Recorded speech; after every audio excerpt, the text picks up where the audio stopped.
Chihoy, this is the Simpit. Welcome guys to another episode of building that Porsche Lego. And guys, first of all, please give me some feedback on the audio. I know that there is some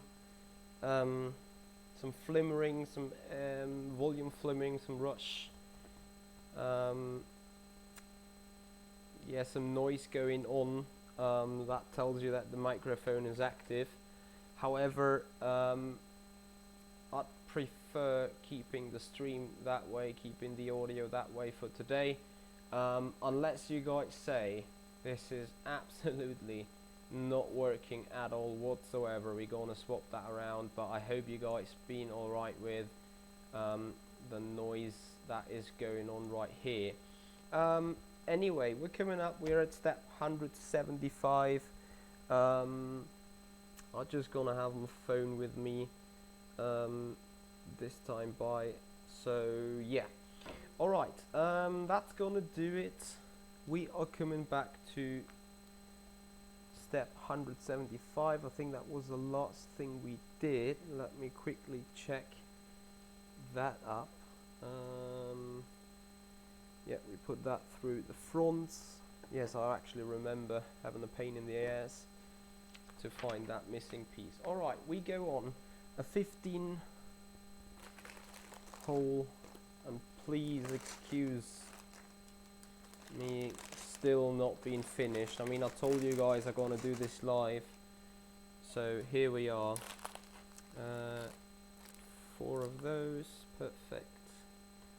This like that. Also, you guys feel encouraged to get into chat interactive, feel free to get a discussion on, feel free to fire your questions to me, whatever you wanted to ever know. This is a perfect spot of time in order to have a chat, so put that on the fronts. Come on. Right, 176 done. 177. It doesn't really make sense to put the car aside that wide, as we need to have it for grabs real quick. Yeah, Adam, that is why this desk is pretty much not operated at all lately, which obviously is a little bit of a bad story, because, you know, girlfriend was around and we wanted to have a film, and I was like, yeah, you know, but the desk is occupied. I'm sorry. Anyway, feedback on the sound, please. If anyone has some, I'd appreciate that. Whether it is alright, whether you guys can hear me somewhat loud and clearly enough, and also whether the yeah, the noisiness that's going on the microphone is alright. I know it is a pretty cheap one, but I think it did its job quite well at the GDR24. However, I'd appreciate if you guys have some more feedback on me, whether this will be a way to go in the future, or whether we stick with the G29 and whatever we do, not G29, G933, because obviously having it not on my head is a lot more comfortable, especially when building, when talking, when moving around, of course. However, I do not want to have a bad streaming quality due to it. Hey Eddie from Durin, how you doing, buddy? Good evening. With me the volume is full, so with you this is minimal, I think. What are you trying to... So I'm still too quiet, is that what you're trying to say? I still have some volume possibilities left. However, yeah, this noisy stuff can be pretty bad. I think now that is most likely the best I could get it, but yeah, I think you see there is this noise cancelling all this noisy stuff going on. Let me see if I can somehow get this gate closed. Bear with me. Let me find if I can get some filter on it. There's a noise gate.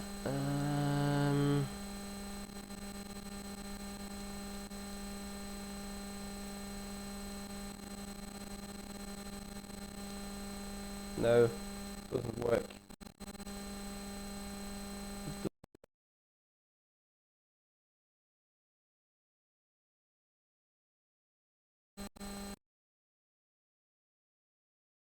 Yeah, how about that one? You think that's alright?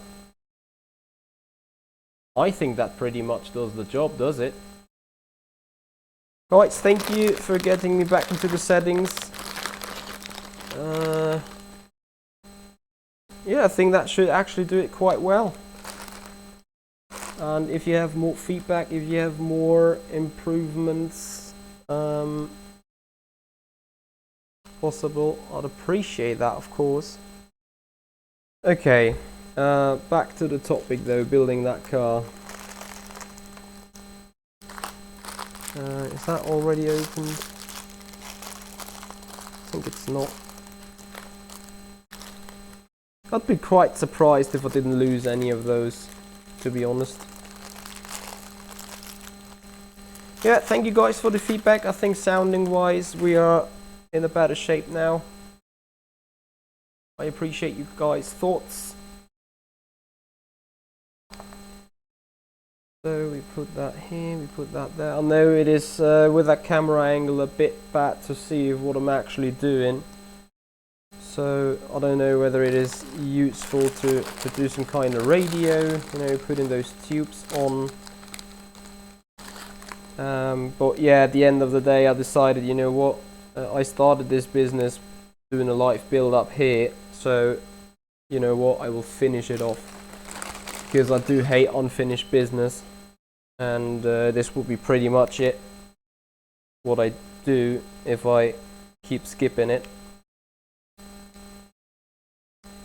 Yeah, so we keep building this car live, and we will finish it live and talk about various things, whether this is our childhood, whether this is Lego in particular, whether this is motorsports. Let's talk about motorsports in between. So Lewis Hamilton has sealed off his 6th World Championship, and hats off. I've read a column where people actually were saying they have checked the statistics on Michael Schumacher as soon as he left Formula 1, and they were like, yeah, that is a record for ages, a 7 World Championship titles. Well, Hamilton is just missing 1 from actually getting this done, getting this record some sort of equalized. So he's not far off it, I guess, by all means, as we keep building this Porsche, and we're just building the same kind of stuff we just built a minute ago. So some repeat.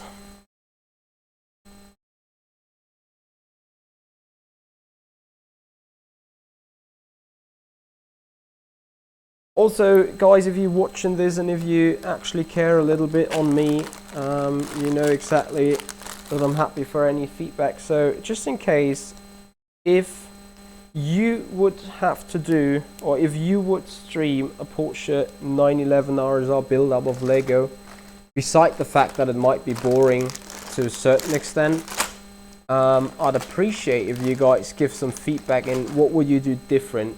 Whether this is camera angle, well, can't really speak about the camera angle, can we? But whether this is, you know, camera position,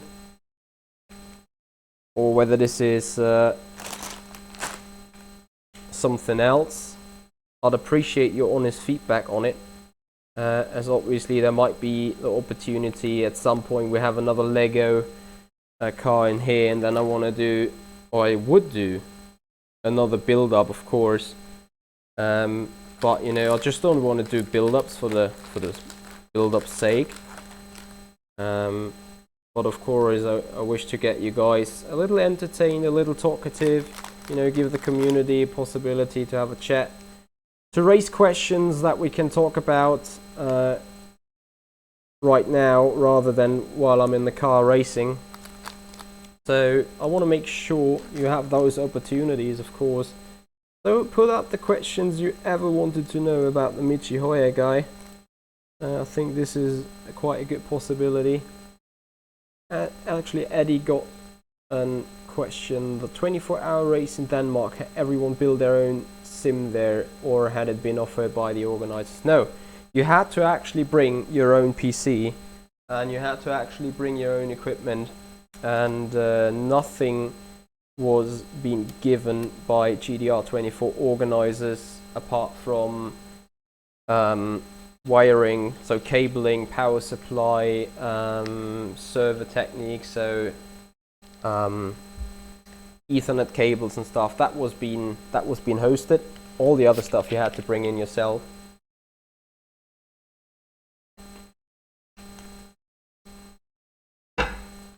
And I think that is an interesting question or an interesting opening to a question most people would probably like to talk about, which is, what is the equality, or the, you know, what is it about the having equal chances for everyone without regularities, as in you bring your own stuff.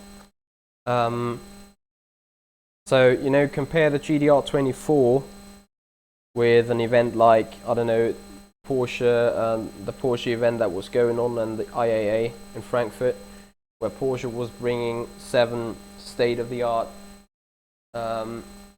simulators,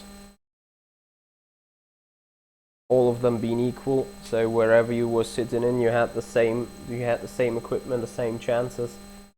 Or A1 Esports, where basically the same was being done with the actor races. And as a matter of fact, we want to talk about whether this is an advantage or a disadvantage in any way. And I think for something like an endurance race, it's absolutely reasonable to bring own simulators, because, you know, let's face it, at the end of the day, even if it belongs to one guy, that one guy is just a third or maybe a quarter of the time on the car. So the advantage is somewhat minimized, if you guys know what I mean. So, you know, with a 24-hour race going on, you are 4 drivers, the maximum time you are on your own stuff, or you are on your 4 own stuff, is 6 hours. So I think it equals out. However, if we're talking about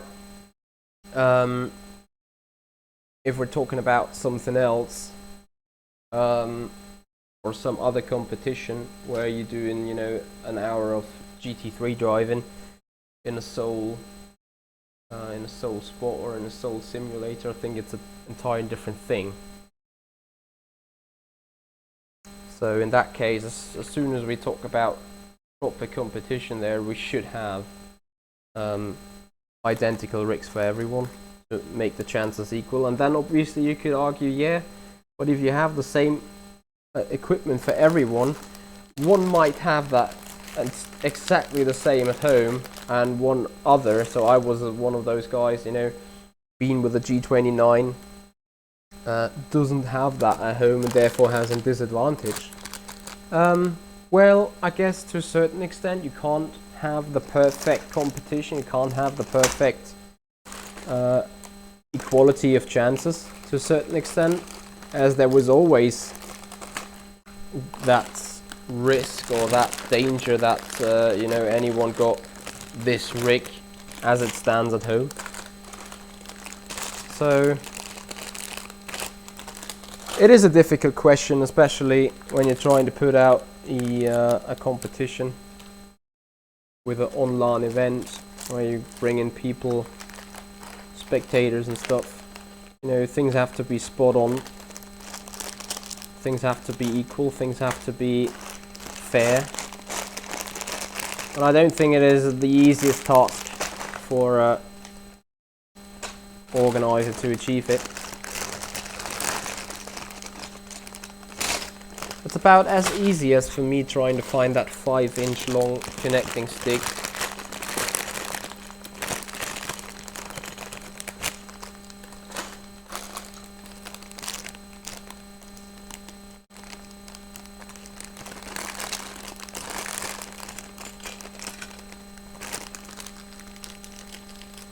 Yeah, I think different races has only be a problem to a certain extent. I mean, obviously you come in there as a team and most likely talk previously to the event about what kind of rig you want to go with, what kind of rig you want to start with. So people pretty much agreed on it, I guess. Can't believe that I can't find this 5-inch connecting stick. Every single time I need to find one of those weird sticks. There they are. Haven't I had this back in my hand? Most likely not. Hey Alexei, you say check sound. In what way? What do you think is disturbing? What do you think could be improved? As we're on a new kind of voice setup for such kind of shows. So also, you know, if I'm doing some B-roll, I would like to, you know, if I ever do a review or anything, I'd like to be on the microphone I'm using right now. So I'd appreciate if you guys give me more feedback.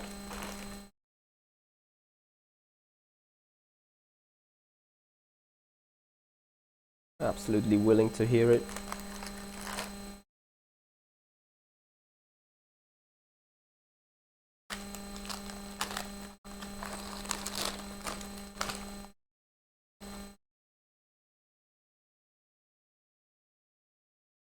Alright, a 3-1, that angled one, another of those two.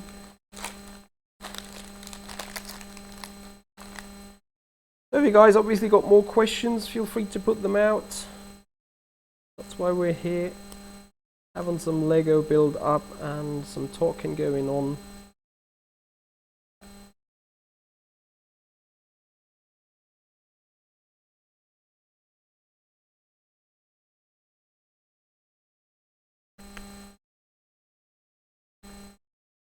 Put this black one on top.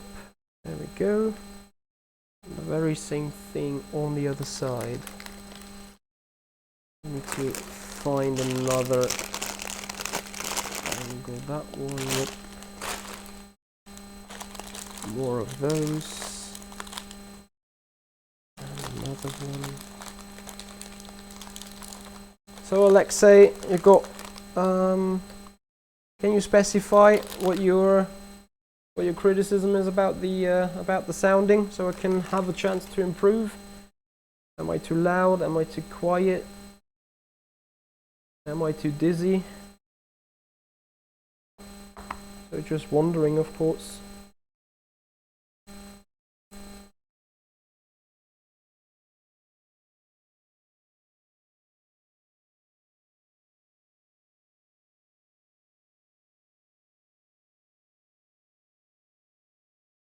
I thought I'd miss one. Right, so two short ones. One is here.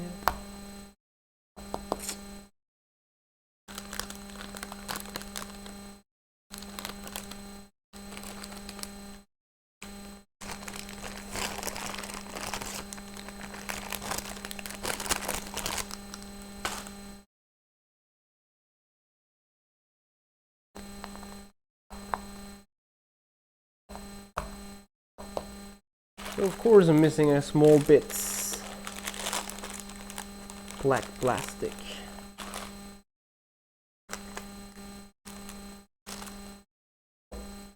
Where are you? There you are.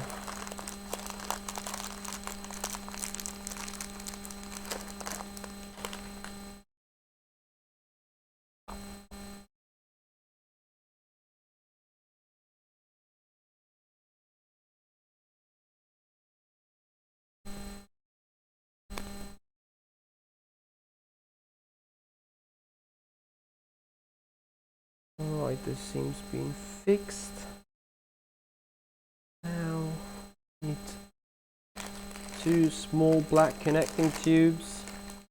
Maybe I also need to speak up more clearly. That may also be the case, so just bear with me and please give some feedback.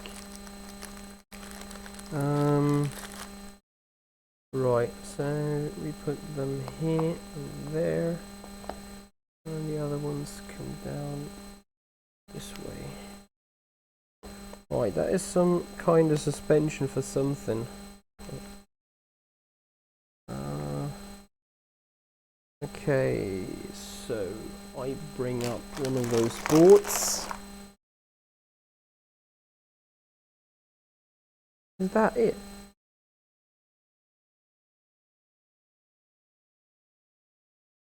It looks exactly the same. I'm not sure though if it is. You know, there are others with a different kind of surface on the ground. Anyone at some point gonna be turned up? No, it's not.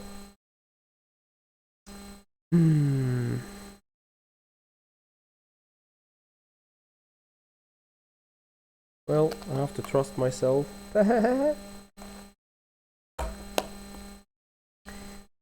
And also I need to get some little gadgets, so bear with me real quick.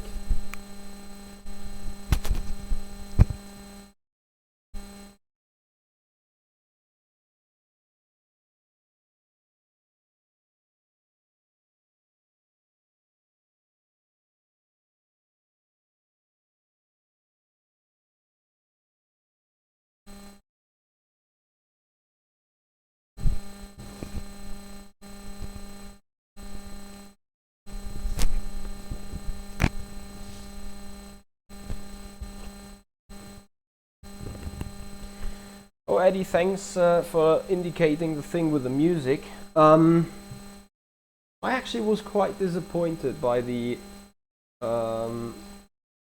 stream performance. Not of mine in particular, but in general, you know, the way I went, the way I did this. I don't think it was the optimal way to do it in the end, but you know, it may be lessons learned.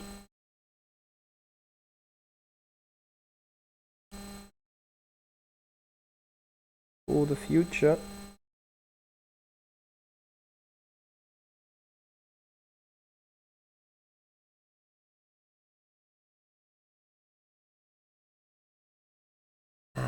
Not entirely perfect, but it's gonna do the job.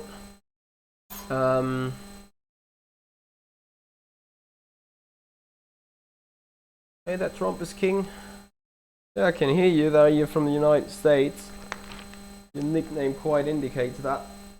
When is the next 24-hour race? Well, I do not actually know exactly, because I heard some things about Le Mans 24 to be redone the upcoming weekend. And that of course would be a major one, I guess, but then I do not know.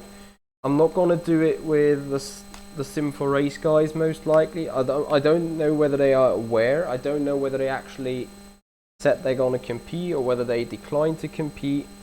I have no idea. I heard some teams were dropping off, so not gonna race in this episode of the 24 Hours of Le Mans. There might still be chances to get in, I don't know. as far as I'm concerned, R Factor 2 hasn't quite indicated yet whether there's going to be replacements for the guys that's not competing.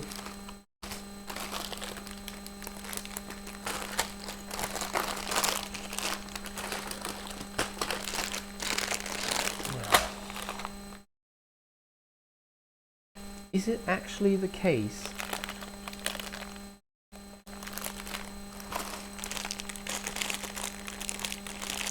No, that's not it.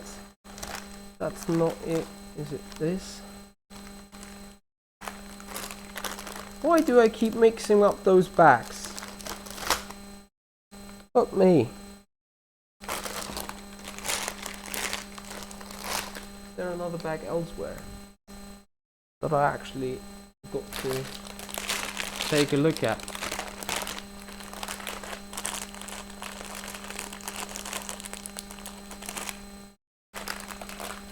Oh, this drives me crazy because there is a bag with small parts inside, and I eventually have had this in my hands for quite some time already.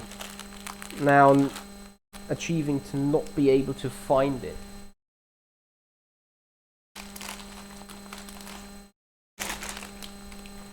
And I obviously do remember of the back because I had those parts quite often in my hands. Is it that one? No, yes it is.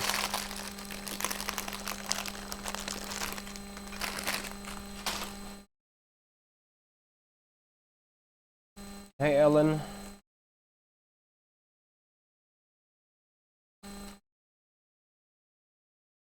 Is there an interior too? Yes, to a certain extent there is. I can show you quite a bit. You can, well, I can try to show you. Bear with me. Get the scenery on. See what the camera is able to do.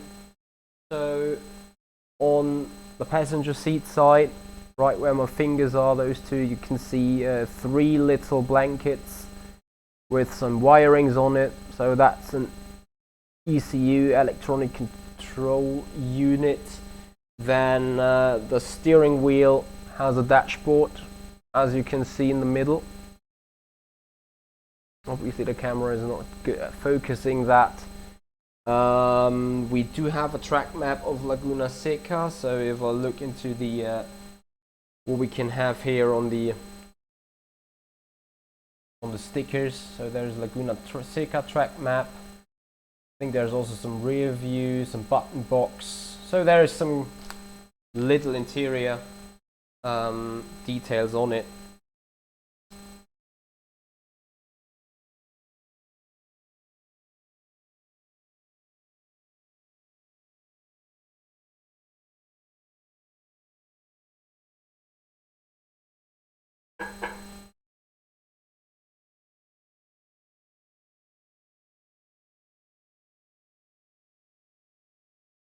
So now I need a second of those parts. I just looked for ages.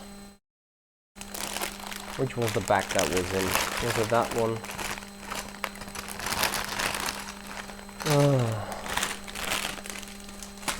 Was it that one? Yes, that one.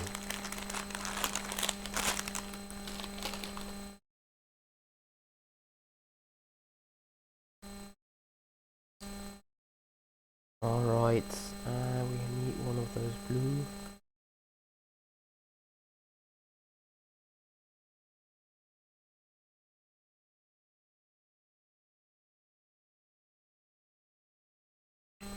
One of those black connecting tubes.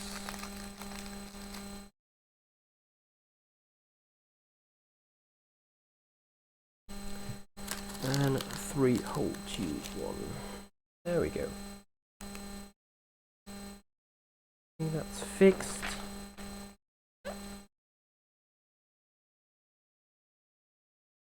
Right, I do love special parts. So much. They are dark grey that I'm looking for.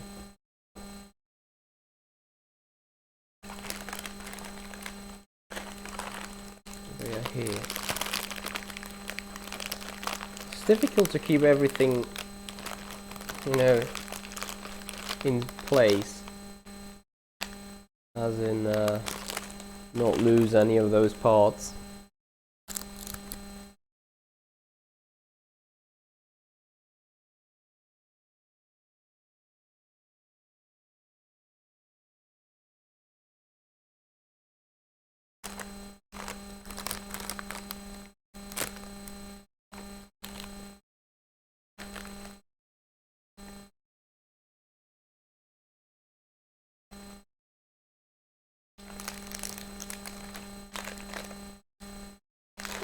Is it inside here?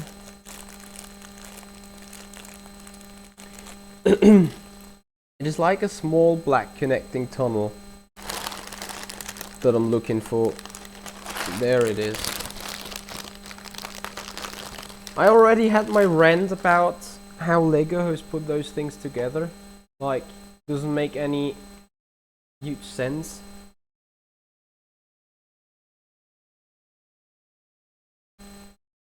I need to put them together like this.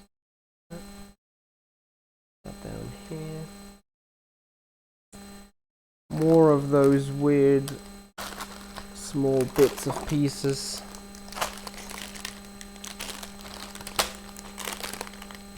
And again, I'm circling for this bag that contains them.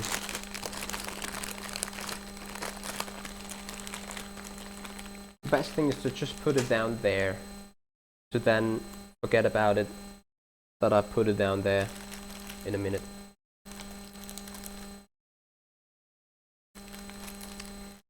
Actually, guys, let's talk about something sketchy, I want to say. I would appreciate if you guys give your honest thoughts about the Ferrari gate. So, to clear up the controversy, what we do know is that Red Bull filed an order or filed a requirement to the FIA to check Ferrari's engine, or better to say, to check on a technical point of view the allowance of using a device in order to regulate the fuel flow during any point of the car driving. So what was being indicated was that Ferrari has a system that allows more fuel to flow through the fuel pumps, and the fuel flow meter being given by the FIA seemingly only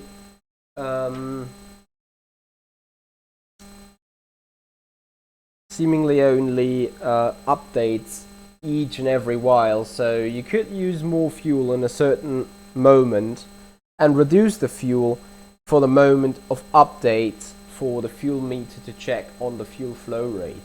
So obviously that is quite hypothetical only, and obviously I do not know anything further on it. However, FIA has come to the point to give out, because that is the standard procedure if a team wants to have clarification on a legal system, that FIA brings out a technical regulation, a technical rule that states whether this sort of technique or whether this sort of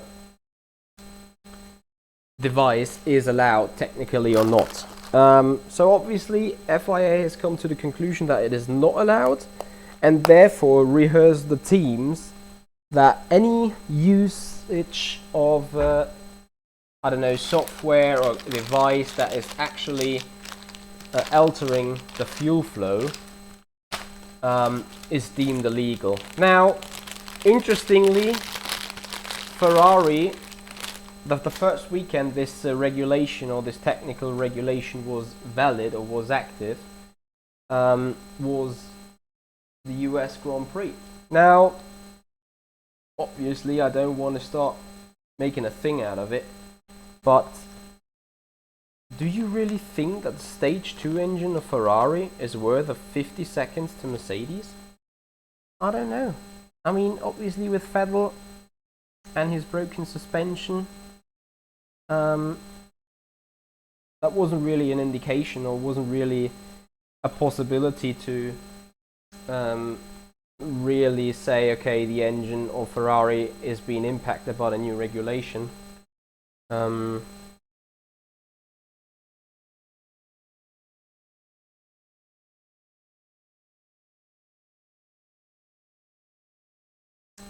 So, what you guys think? Was this actually a blind spot, or was it actually, how do you say it? Blind pig is the wrong word. I'm trying to find the right word in my head. Was it a good way of guesswork from Red Bull? The interesting thing is, since the rules for 2021 have been approved short after the Grand Prix of Mexico, or short before the Grand Prix of Mexico, obviously there are some rumors where people say, yeah, now they had to treat Ferrari with, with extra care, so they agree to the rules and we can actually move forward, planning for 2021, stuff like that. And obviously now, with the rules being set in stone, with everyone having agreed and everything being official, you now can start, like, putting the finger down on the Ferrari guy, saying, okay, now back to the proper business, you guys are cheating here. I don't know whether this was the case. I don't know whether this is pure speculation. I don't have an idea really whether this is in any way true, or in any way reasonable is the wrong word, but I think you guys kind of know what I want to say. So, have you guys thoughts on it? Jack Wall, what kind of comment you're referring at of Toto Wolff? I mean, I know Toto has been quite reserved on it, because obviously Mercedes has won the championship by a mile. I mean, they have 700 points, roughly. They will get 750 by the end of the year, I'm pretty sure about that. So I don't think, despite we are talking about Formula 1 and the most brutal business in motorsports, I don't think Mercedes want to be deemed as saying, hey Ferrari, you guys are cheating, while winning the championship by a mile anyway.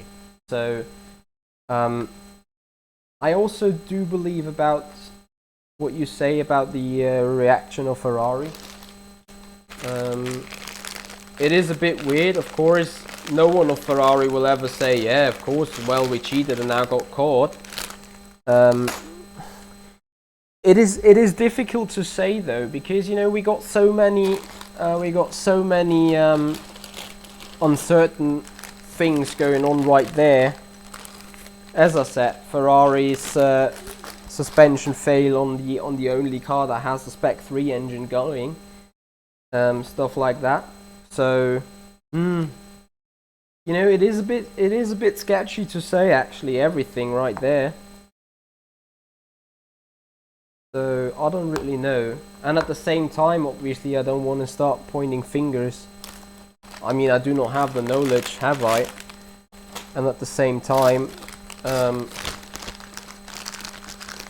I think we all have no idea really about the business that's going on in F1, or that's going in motorsports in general, as in the business being extremely brutal, I guess. A lot of politics going on, a lot of, like Sean Cole would say, shenanigans. I know you guys be a bit triggered by me saying shenanigans. But I kind of guess that you kind of know what I'm referring at to.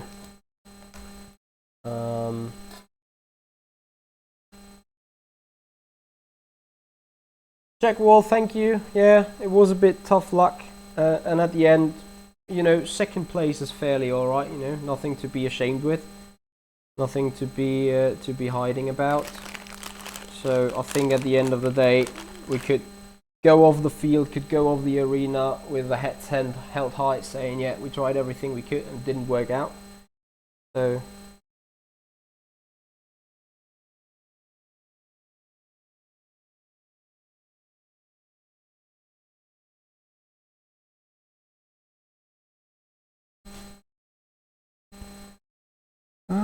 so I'm missing once again one of those special connecting edges.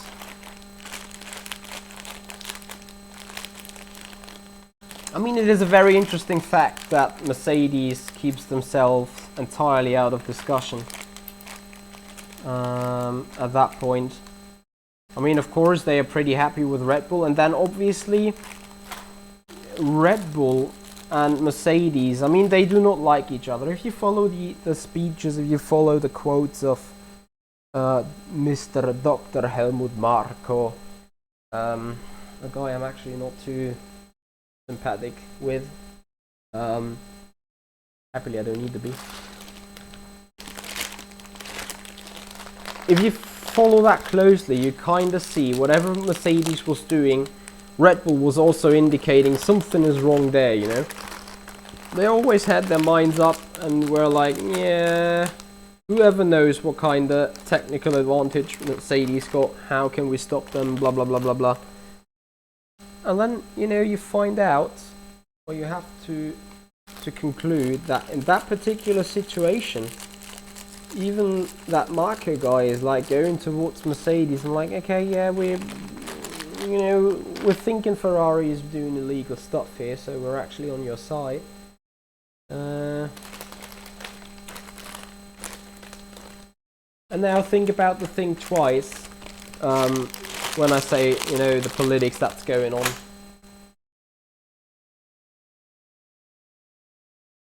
Yeah, Eddie, I agree, but you know, thinking back of everything, who hasn't done that yet in the past?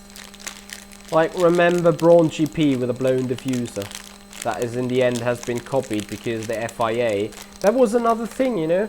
People in the FIA were like, hey, this Braun guys, they're using a blown diffuser, so they have an exhaust gate trying to make the diffuser work, or the double diffuser work, whatever. And FIA was like, well, there's nothing in the technical regulation that should stop doing them. So what happened in the end? They released that note, they released that technical regulation saying, hey, if you want to blow your diffuser, you're allowed to do that. And it took them like half a year until everyone has caught up. Was enough for Braun GP to come into F1 as a rookie team, win the championship and disappear. I mean, that is the funniest story of F1 in history in my eyes. And it indicates to me what kind of mastermind Mr. Ross Braun is. So that was truly, I mean, it was Jensen Button's only world championship title. Let's face it. And I do think we got some Nico Rosberg persona going on here. Don't get me wrong, Button is a good driver, no doubt. But, you know, is he really that top class material people consider him because of his championship won? And then you could always say, yeah, look at Lewis Hamilton now being in the 5th consecutive time, or with Mercedes being world champion the 6th consecutive time, you always say, yeah, he's just sitting in the best car. Is he? I think he's sitting in the best package. And that is a difference, because I do think, legal or illegal, the Ferrari has been the better car technical wise. So, yeah, it is an interesting topic to discuss about, an interesting topic to think about, I guess. But this is pretty much what I believe. So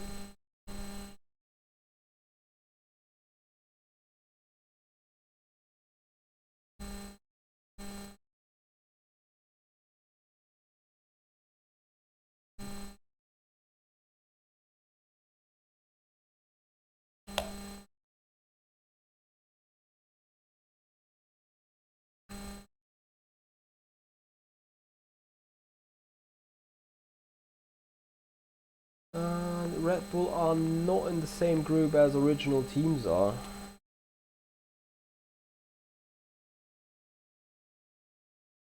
What do you mean the same group in that regard?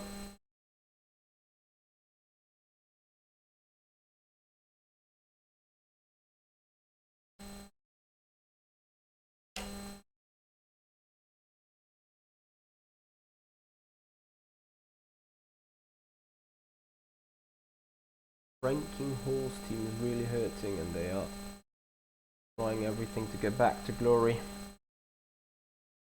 And at the same time, doesn't everyone trying to do that? I think, look at Renault.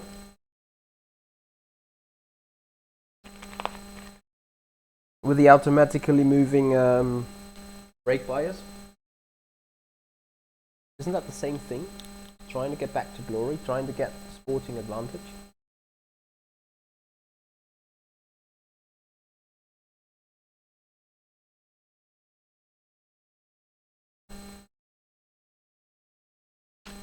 But I think it's just an F1 thing, isn't it? I mean, you know, F1 is the most technologically advanced racing series around the globe.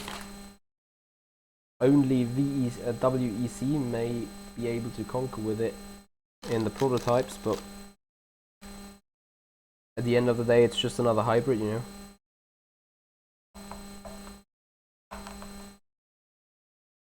Things are interesting though, indeed.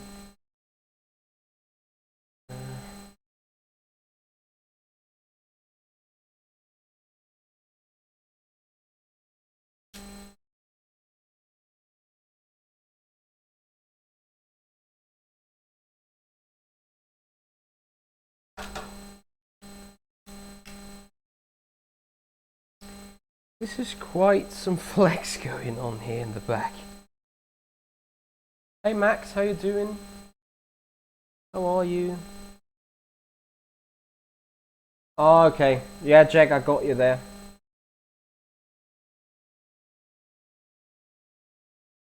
If you do something that is not legal in regulations, then you first ask FIA if you can do that. Red Bull asked to do the same as Ferrari, and they said no. Yeah. Eddie, that is an interesting topic. First of all, hey there Max, hey there Nikestar.tv. Actually, you said Nikestar, you did another 8 hours on that one, and I'm further than you. I don't know, I think I'm also coming towards hour number 7 or 8, so I'm quite in the same ballpark. Putting the cart together.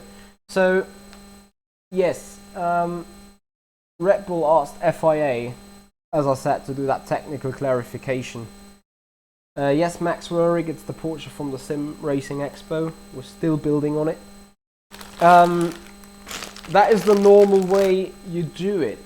On the other note, if you think you have found some secret, obviously you don't do that. You don't ask FIA whether they could clarify that the thing is legal, because if you do so, FIA is coming demanding publicly information, technical information about your gadget, and that, as a matter of fact, gets you to the point where you actually put out your innovation straight to the competitors without any control of whoever could or would copy or not copy it. I don't freaking get what is wrong here.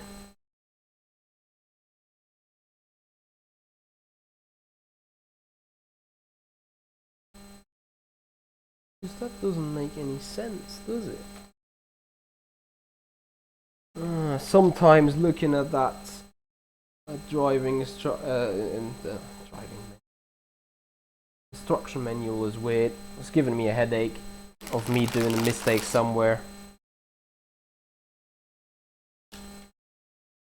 Nikestar.tv, you are at step 204. Yes, I am at step 221, so not that far ahead, and I'm pretty sure by the end of the week you got me overtaken, because I'm just building that live, and I'm not obviously starting the building stream for just a few seconds. You get lost in detail quite a lot, I think. As in,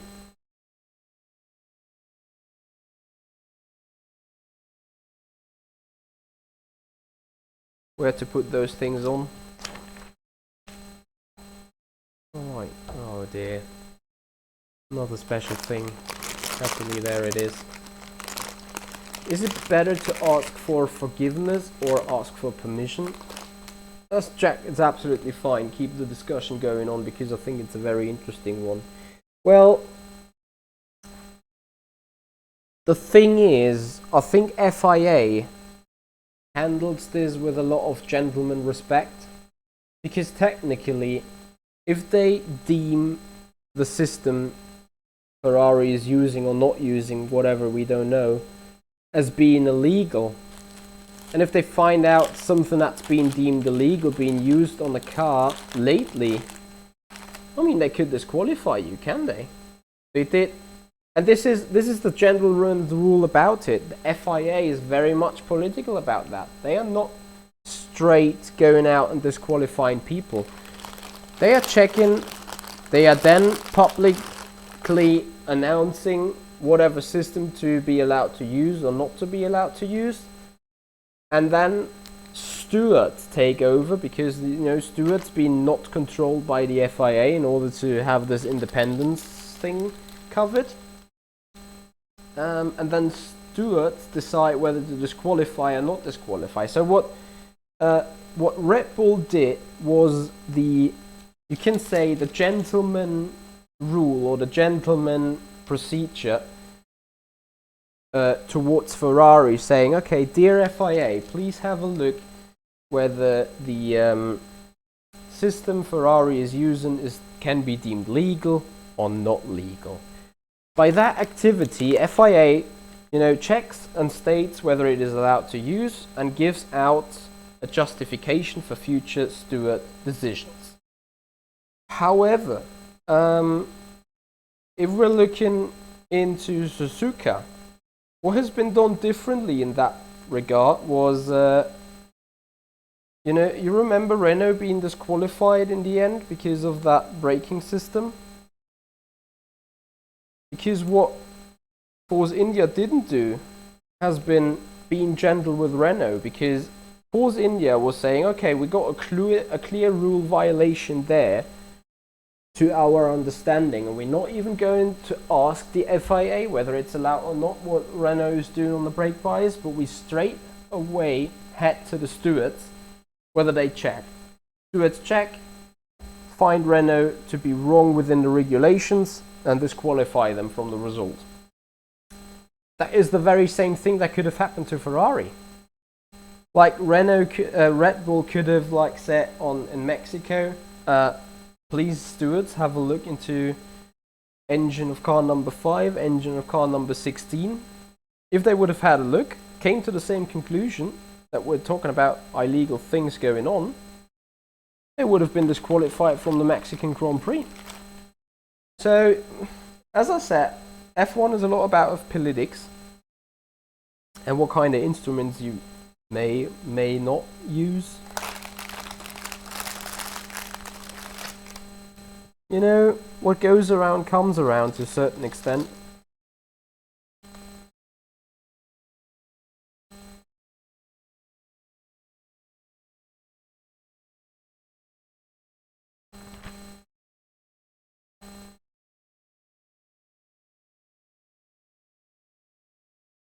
So this is one of the most weirdest things I ever built. It did not quite...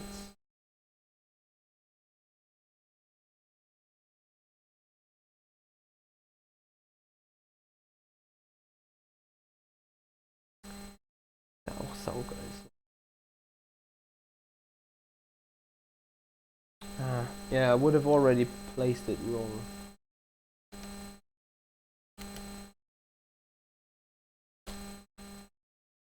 But that seems being, yeah, correct. Ferrari, find the key and 7 brake horsepower more, and should have shared this with is satellite teams or several teams with a Ferrari engine. Try this also.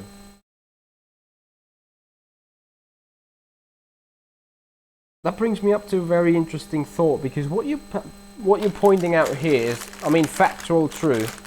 While Ferrari had a massive gain in their top speed and their power in their power deploy, Sauber has used the same engine, yet haven't had the top speed advantage, if I remember correctly. Could someone clarify that? That is more into the statistics of F1, because usually I don't give too much a damn about the actual top speeds, but I think that may just be the case. Could someone confirm that Sauber had not significantly high top speeds? Because that would be coming to the fact that the engine itself, the stage 3 engine itself of Ferrari, of course is legal, but they are using a computer program or a system on that engine ECU that is not legal. However, at the same time, I think Ferrari must give the same software to Sauber, but I could be wrong. I don't know whether the software thing is a team site, is a team's thing. So so Mercedes is configuring their engine differently than Williams and stuff like that. I don't know whether that is the case or not. I need to admit I'm not too much into the technical regulations of F1. Shame on me.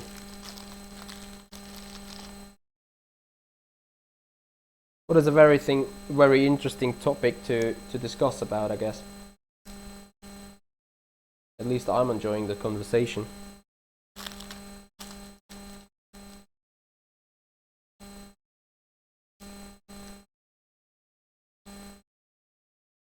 So Greenplace is saying that it has something to do with the aerodynamic design of Ferrari. Could you specify that a lot? Greenplace, you mean the top speed that was coming had to do with aerodynamic setup of Ferrari? Is that what you're trying to say? Because in that regard, I'm not very sure about that, honestly. Because I'm not too convinced. I mean, 70 brake horsepower more, yes, is a top speed advantage on the straight, no doubt.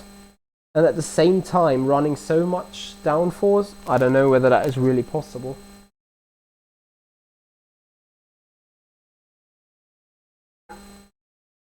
I mean, of course, if you do have 70 horsepower more and you put like 30 horsepower into downforce in order to keep up in the slow corners and use the rest of the advantage on the straight, that would give the exactly same result. I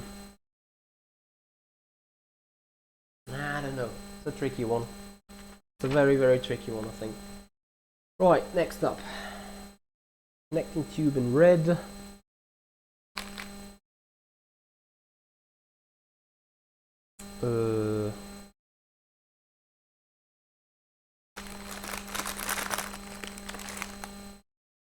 Yes, Max, I'm quite some F1 fan. Like, I thought after the era of Schumacher I stopped watching it, but you know, I kept going for some reason, and I don't regret it. I know people are saying the sports is boring and blah blah blah blah, but I think, how do you create intense and eventful racing, you know? Given the aerodynamics, given the physics and everything, it is not that easy, to be honest. And I know F1 is trying to do a lot with that strategy group, trying to create actual race fairness and equality among the grid, but you know, it's not going to be easy, is it?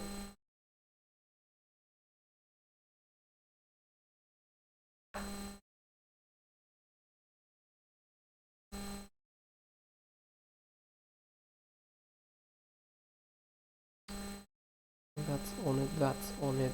Where to put that though? Oh, that most likely becomes the door. Yeah, but in which of those holes you put that in now?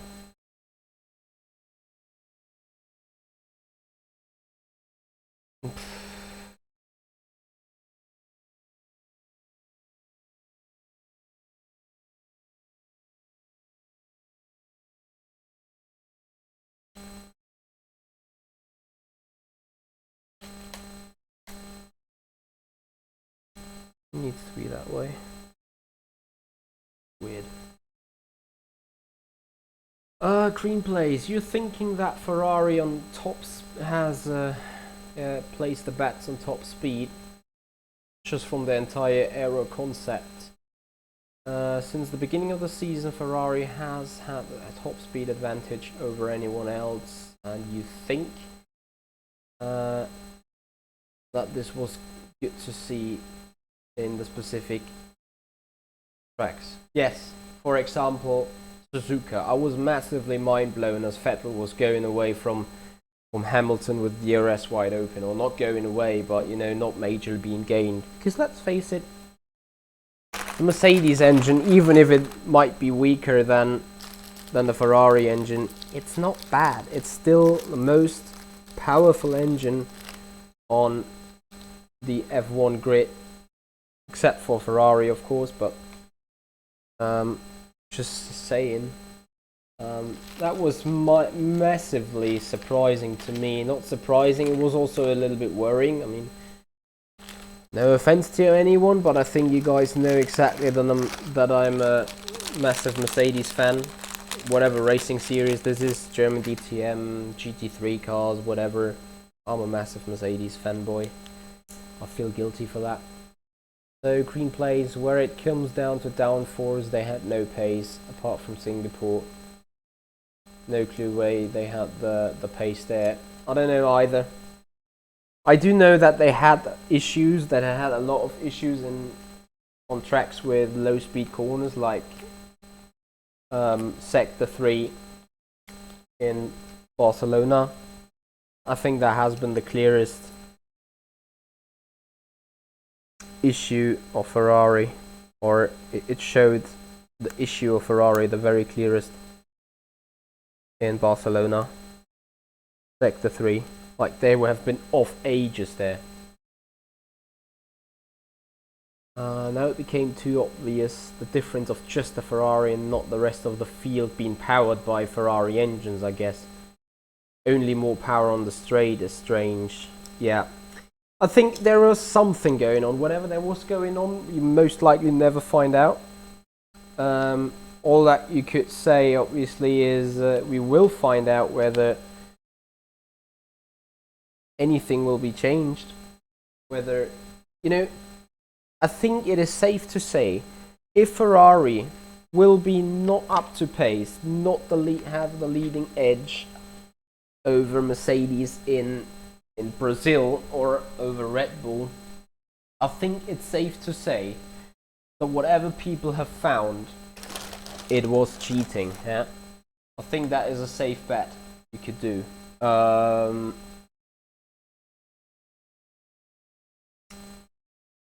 Where does that belong to now? There. Will we find out? Perhaps, not necessarily. Will they maybe, you know, have something else in the back and say, okay, if you disallow us to do that, we're simply going to do that? I have no clue. What is interesting though on the power side is that they didn't kill the rears. They still have a massive understeer in the car, but they still didn't kill the rears despite massive power, which puts up the idea that I think the initial power, apart from the start, if it really has been, you know, being controlled by some ECU, I think out of the corners they had standard power, and then after some acceleration, when the tire actually grips and there is no wheel spin anymore and you can't kill the tires anymore, then maybe this additional power applies. I have no idea whether that is possible, whether that is the plan. But yeah, in sim racing, after exploring the possibilities of SimHub, I know what has been possible on the sims definitely been possible on the on real life racing, as long as you stay within the boundaries of the physics. But yeah, speaking about software, I think there is nothing that is not possible in that regard. So I don't want to say it's pretty obvious, but it is pretty obvious, isn't it? Right, we're approaching step 239. It's getting there. The lesser part it gets, the more easy it gets to find the things.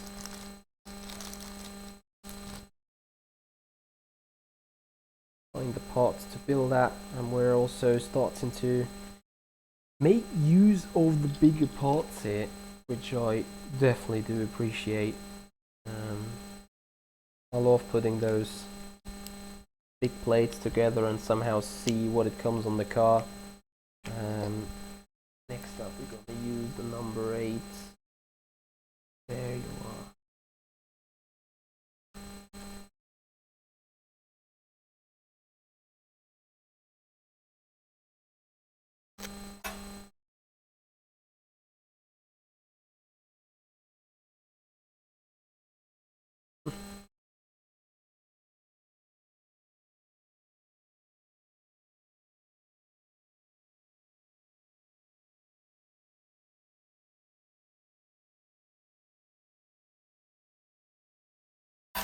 It is a very controversial thing, though, in general, I think.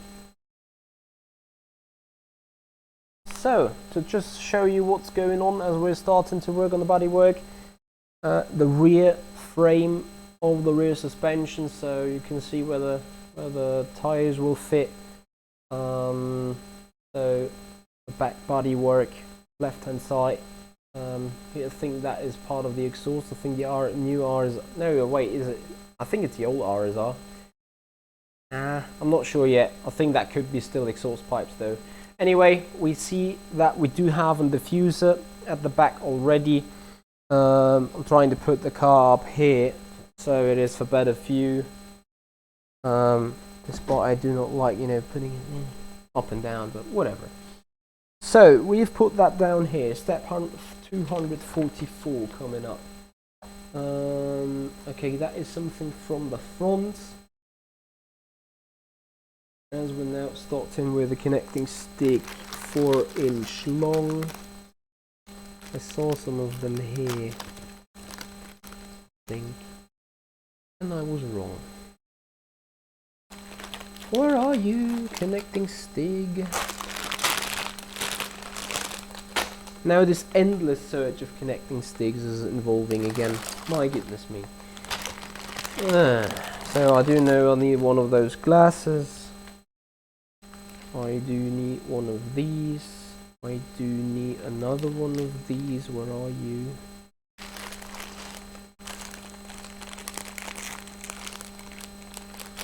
No, I need a different one. Being up in here.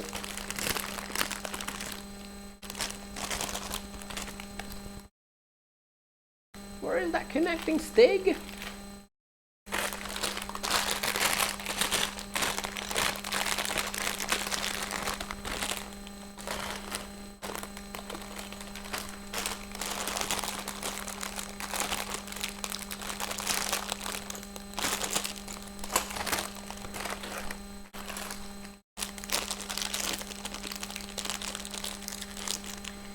Ach, das ist doch Wahnsinn.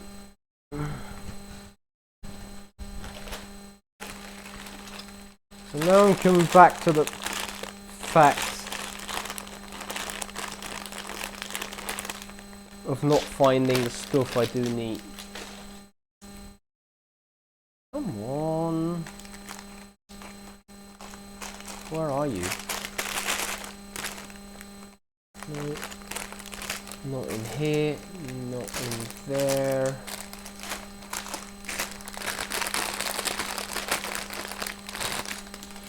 Lego, why did you put that so badly together?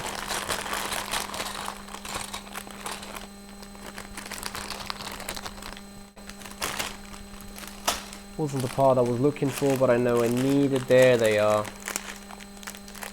Sometimes you barely see them. Okay, put this here. Put this there. So also, as we come into the closing stages of the F1 season, what has been your top surprise and what has been your biggest flop? As in bad performance, bad appearance, whatever. So the tops and the flops of this year. Would be highly interested in your thoughts there.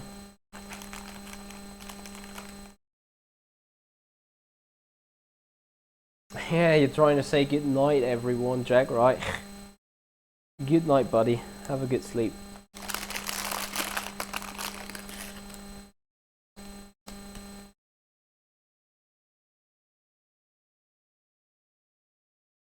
I knew I needed it.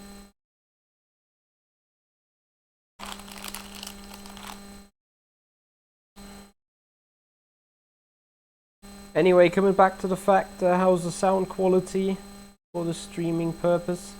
Is it alright? I hope it is.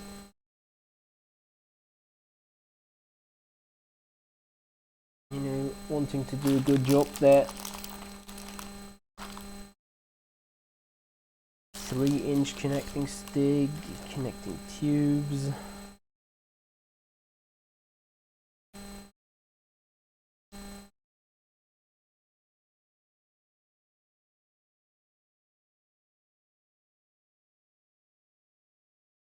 Green plates top, Honda engine in the Red Bull, flop, Ferrari first season half.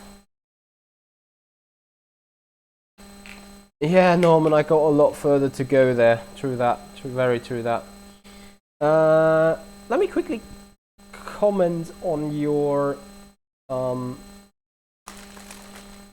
saying Honda engine in the Renault. Yes, I agree. That has been a positive surprise. Also to me, I wasn't really sure whether Red Bull has gone the right route. Working there with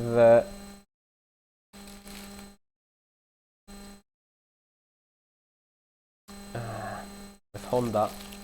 Well, isn't it actually the case? How much Red Bull wins we have and how much Ferrari wins we got? Aren't they identical? That would be something to check, I guess. How many wins Red Bull got? I think at least 3 or 2. And how many wins Ferrari got? I think definitely 3.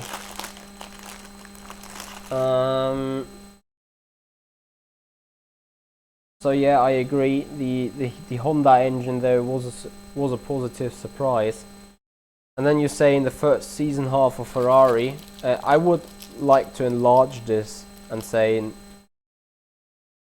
it is not my top flop because you know they still did somewhat good. Obviously not in the way as good as they wanted to, but I mean they did better than Toro Rosso, did they? So yeah, no, but the microphone is pretty cheap, so the noise in the background is a bit awkward, I know that. Yeah, Norman, I wish you will be able to have them too. Ferrari for you 4. Yeah, in terms of wins, they are barely better than Red Bull, let's say.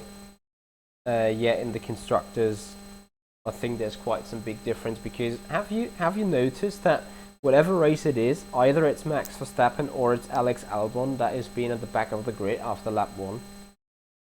It's so funny to watch that because it actually happens each and every race. Poor them, but what you want to do, right? Maybe it's about taking risk, I don't know. But I found them always to be at the back of the grid for whatever reason after lap 1. Interestingly.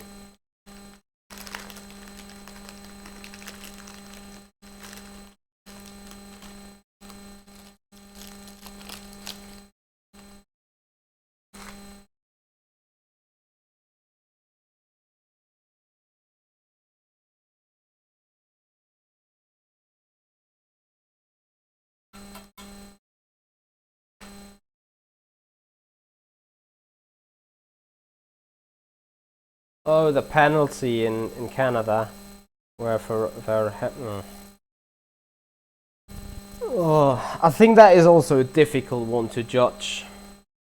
I think race control should have, and that is a positive thing in the end. They've learned from it. Race control now very often says will be investigated after the race. Whether this is good or not good for the actual racing or for the actual race results, that might be a different topic, you know. But it is good to a certain extent, as they do not have decisions done so quickly that they actually may regret having decided that way. I mean, you know, once decided, FIA or the stewards need to stick with their decision, and only the FIA council is then being allowed to overrule that, because otherwise, you know, they would make themselves look rubbish. They've done that already though, but you know, they would make them look like entirely rubbish, completely nuts. So therefore, I think it's pretty obvious that once decided, there's a point of no return, you know. So that is at least what I think is sometimes going on. But yeah, there's a few things that you could argue haven't been a penalty. So I mean, then we were speaking about Spielberg, A1 ring, Leclerc versus Verstappen. That wasn't a pen. Yeah.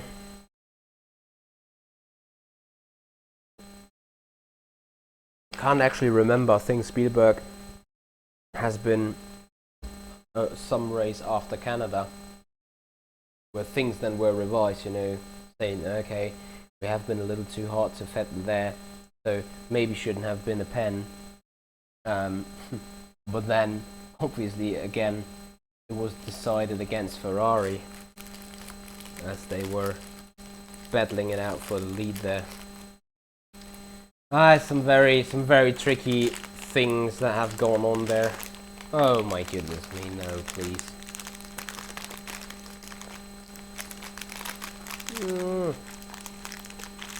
For God's sake.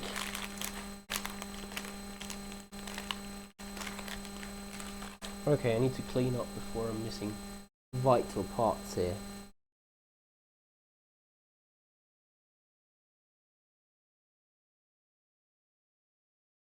Why do I have tools? Some kind of tools here. Alright, it's most likely for the lights. Come on with.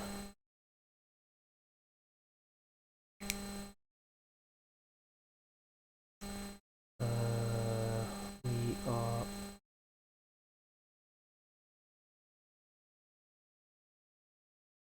Oh, come on.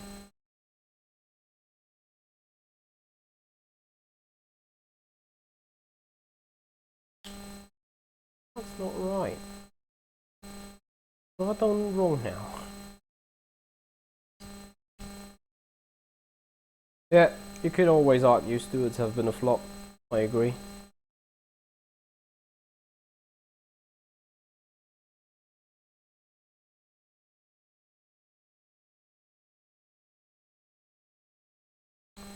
Well, if you're using the wrong part, this is no wonder that it doesn't fit.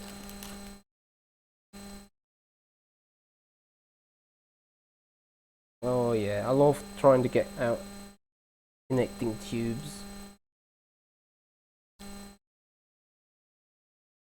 My bad, wrong part being used. Should have actually used that one.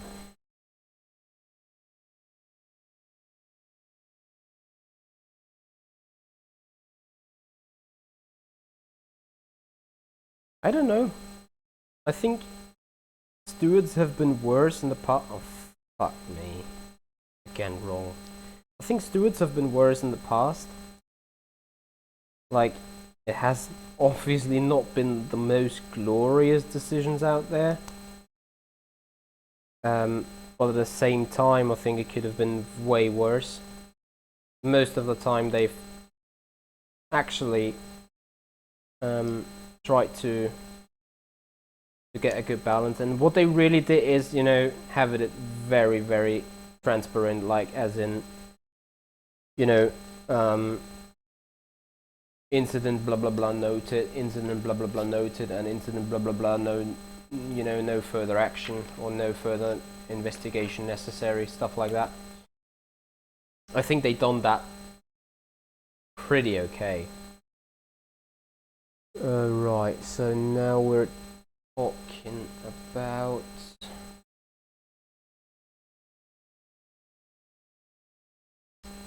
get this on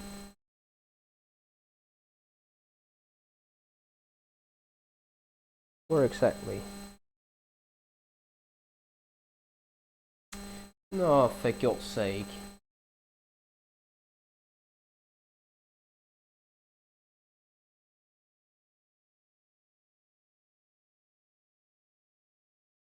Actually, the only thing that is working is that hole.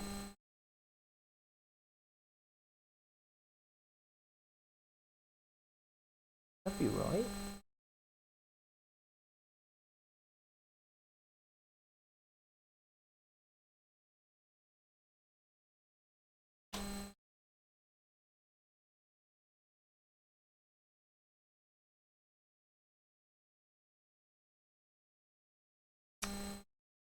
Oh dear. No.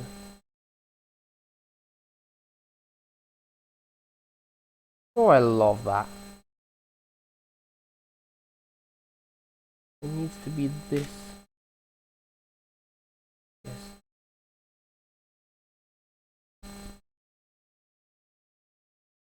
Ferrari 3 wins after the summer stop plus 1 pole position. Strange how it was going to stand out. How will I stand out in the field? Yeah. Ah, this is you know, interesting things, you know, interesting times.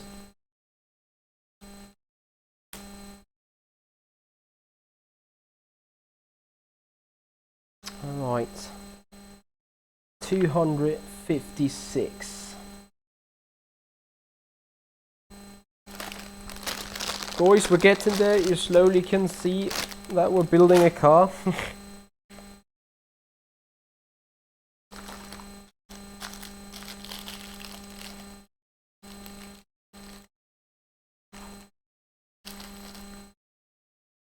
I want to actually go a little bit further in the plans.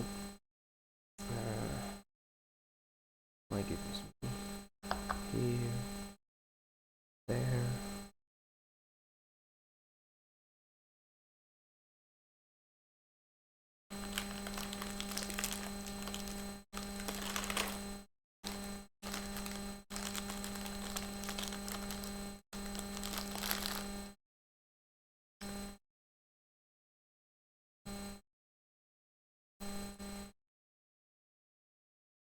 Come on, Mitch, you be careful.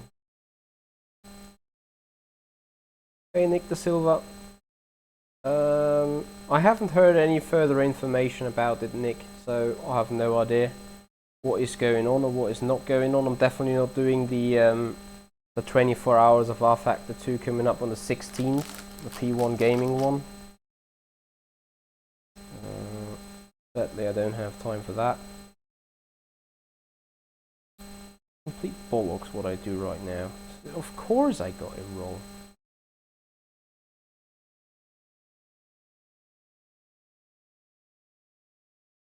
Like entirely. Nick, are you gonna do it? As I said, I have no idea about what is going on. I don't know whether teams received the mail or no clue really. So if you want to help me out in the dark, feel free to do so. I at least have no idea.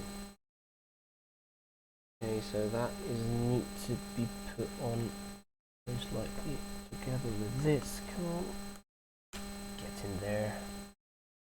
Yep. Looks good.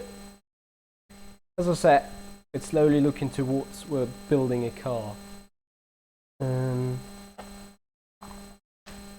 Okay, even go further.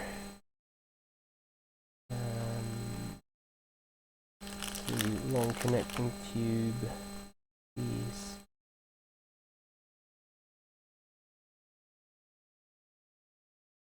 you guys got an email, or because I haven't received any information whatsoever.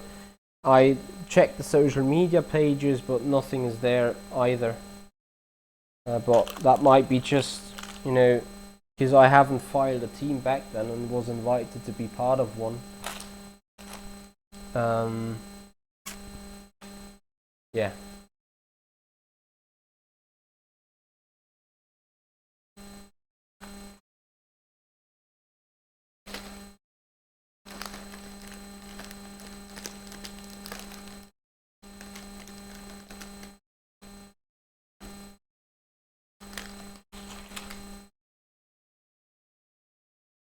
Okay, a small black. Where are you? Oh my goodness. There you are. Well, you got it through the R2 Discord. Well, I'm not sure whether they really want to take that as an official news threatway. If that makes sense. That word ever exists. But yeah, of course. I mean, I've talked to Marcel last week about it, and they say, yeah, they're gonna spam out something on the social medias. I shall have my eyes open, but yeah, guess what? I didn't find anything.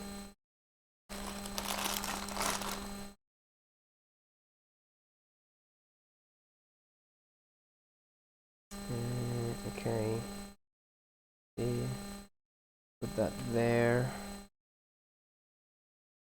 Oh, look at that.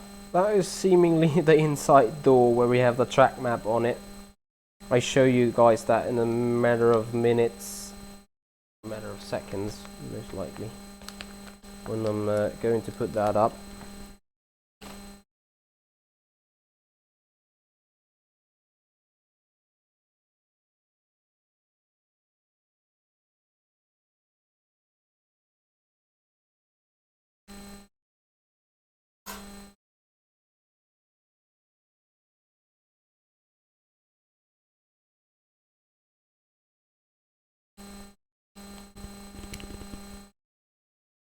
Come on, get in there. B. Lewis. No. Come out.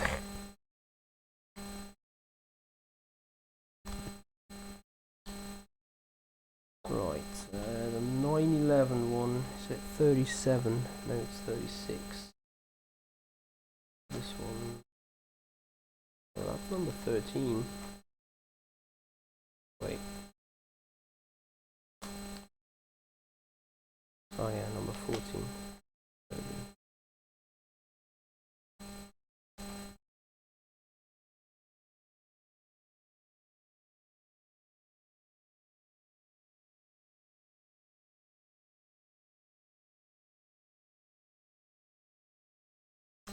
So this is the inside door, or well, the left-hand side door. And on the inside of the left-hand side door, you do find the track map here of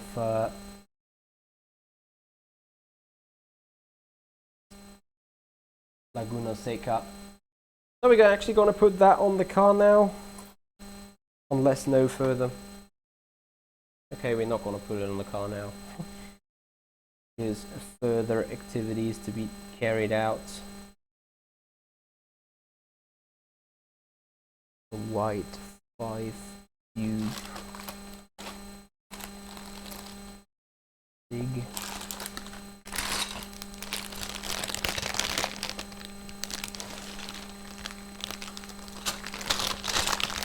Not in here, but down there.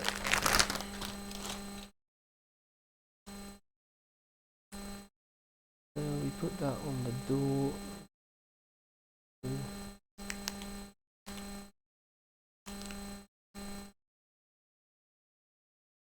Yep.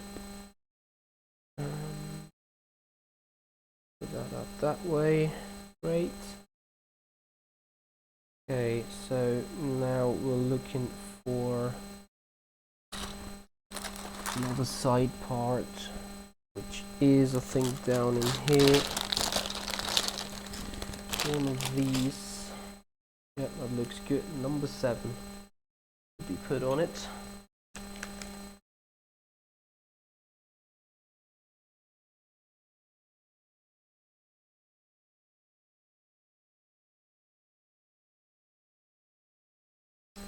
Porsche timepieces. Nah.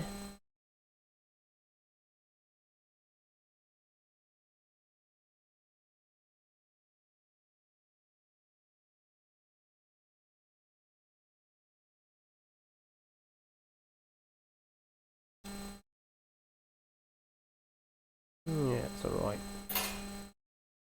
Okay, so that puts up. It'll only be connected that way. Huh. And then most likely.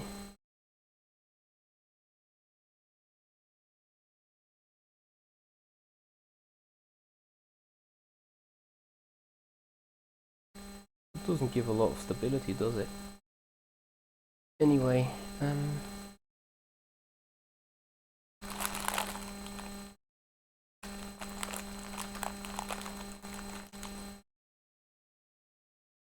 oh, Nick, if you're still around,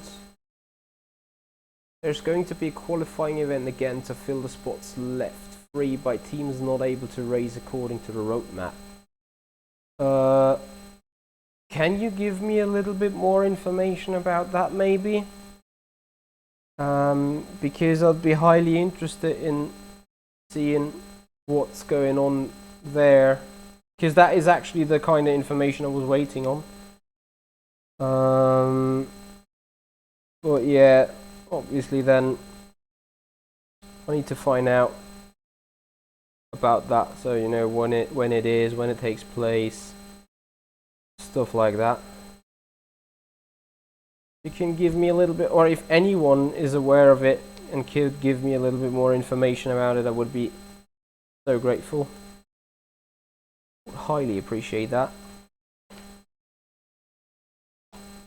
Okay, so what we're building next here, 3-inch connecting stig.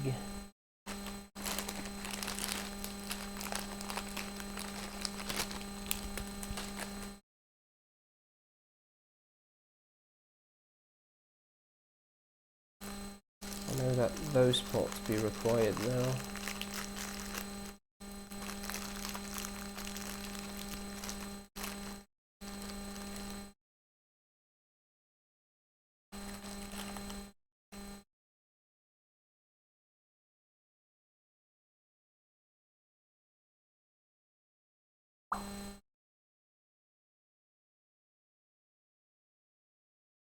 Yeah, okay, thank you, Nick da Silva. Actually, that is way more information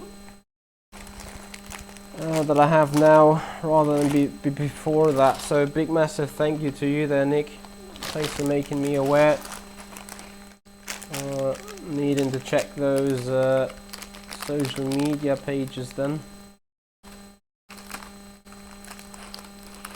And now once again I'm in search for a little thing.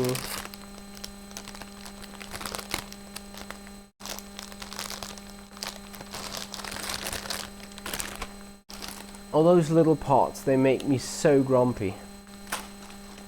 There it is actually.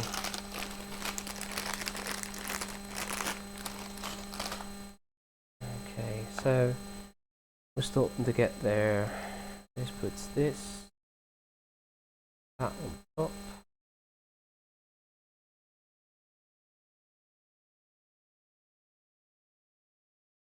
Yep. That way.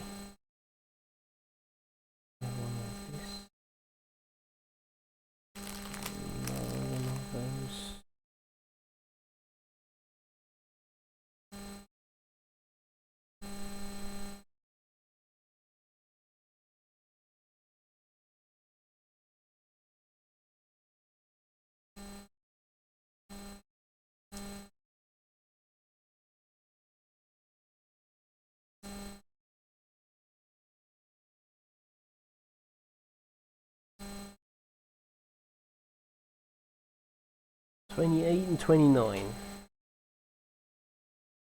And that comes as little fiddling stuff I do not admire at all.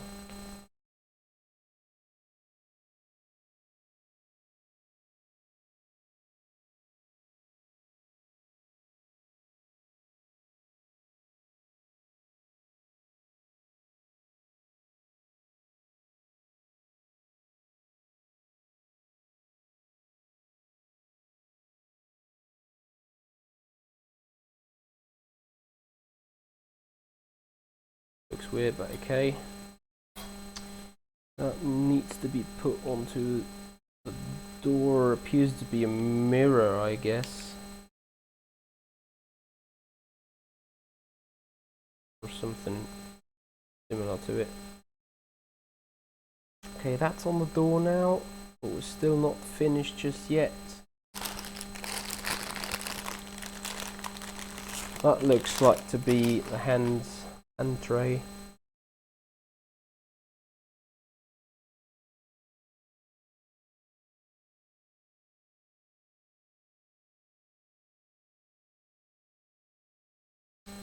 So that to be put up there. And then a long black stick. The sticks are down there. Yep.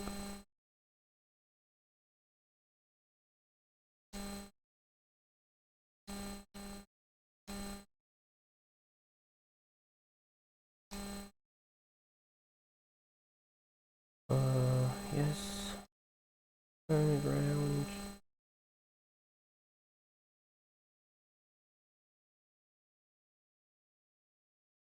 Hey, where are you? There you are.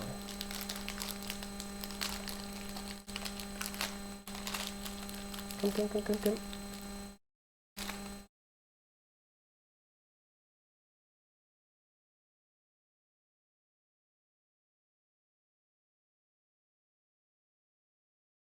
So guys, again, for those watching, try to put yourself into the same situation than me. You got a Lego thing to build up. What would you guys, or how would you guys do it? I'd appreciate if you give up if you give me some feedback on it, as in how you would have it camera wise. So I know you cannot see everything I do. I know that this is an issue to a certain extent, and at the same time, how would you guys do it? So if you decided to stream a build up of a Lego Porsche, how would you do the business? What would you think I could do better? So that is to open the door. Can we actually put that all together? My goodness me. So that is put in. Then we have another interesting stick here to be put down from underneath. That's good now.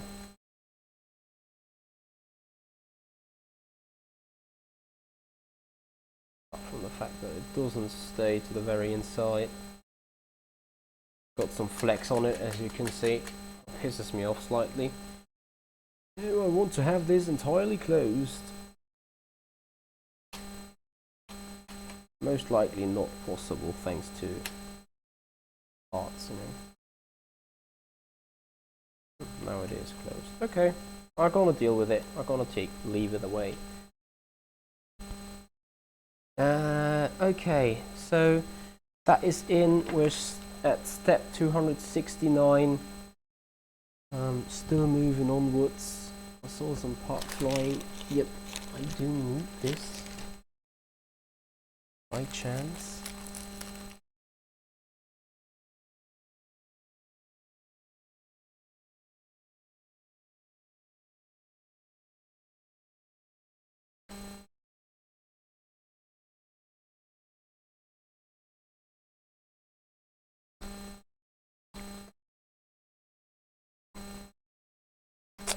Okay, that's in.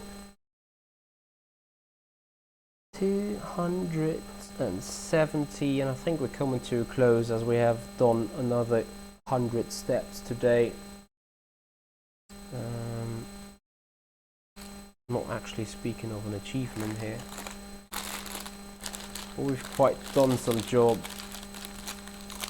And yeah, I mean, for right now I can still keep going. Well, it's not gonna be too long until I will head off, grab some sleep, stuff like that. And at the moment still I have coffee. Coffee.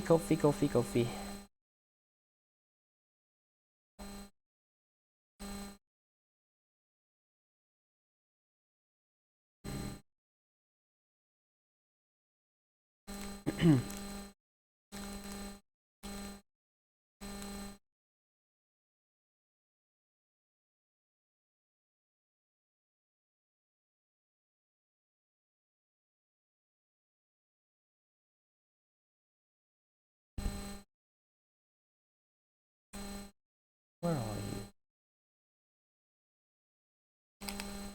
There you are.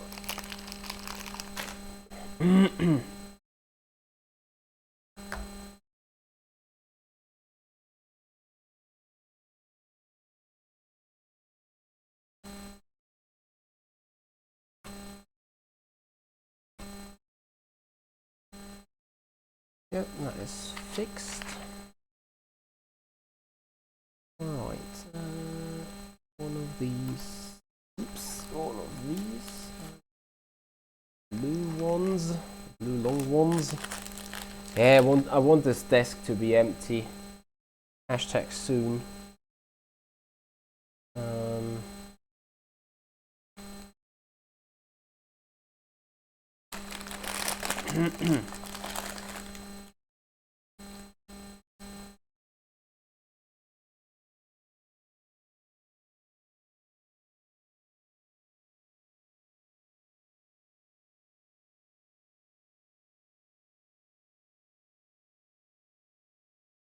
Yep.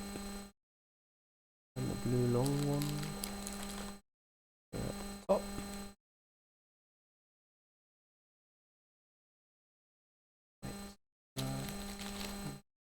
Another one. Put them up here. Yep, other car, I'm still putting it all together. It takes quite some while. I think we have now reached a good assembly time of 8 hours, something around that. I would need to check. I think it's part 4. And actually, I could do a checkup, hashtag soon, on what exact hour we're on. I think we're 6 hours into the build, 7 hours into the build. Actually, you know what? I'm gonna check up real quick. We are live now for an hour and 44. Bear with me. And we have done Porsche build up value of. Bear with me. Bear with me. Max, when I'm doing the next live stream, I don't actually know yet entirely. It may actually happen tomorrow if I do have the chance. So we do have, bear with me, hour and 44. Internet, come on, work, please, work.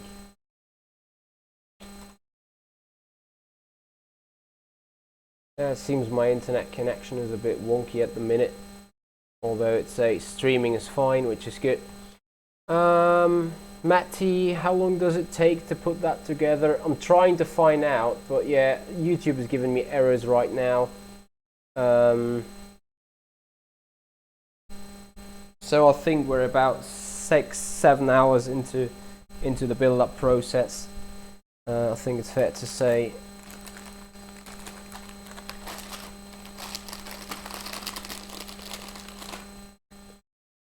Okay, number 34.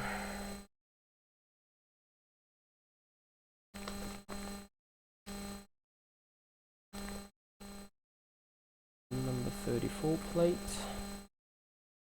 You put on. Oh wait. Oh, that's the wrong one.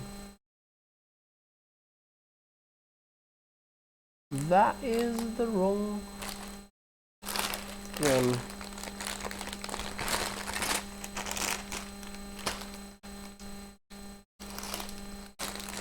Out of which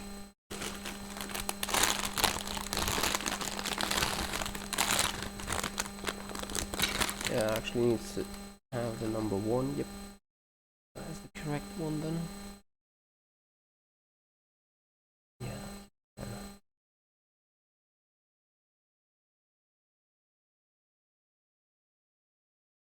Good night there, Max. No, I've not seen the Bugatti Chiron one.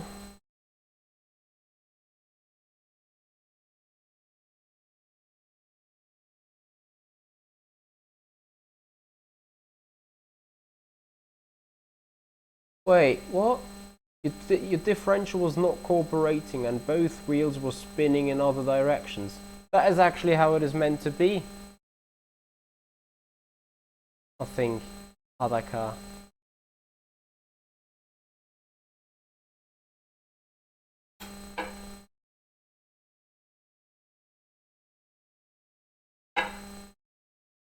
At least if I turn this one to the right, the other wheel on the other side turns to the left and the other way around. You know, that one. Left side and the other. I think that is how it's supposed to be. At least I hope so, otherwise I'm screwed. But okay, that's a different, you know.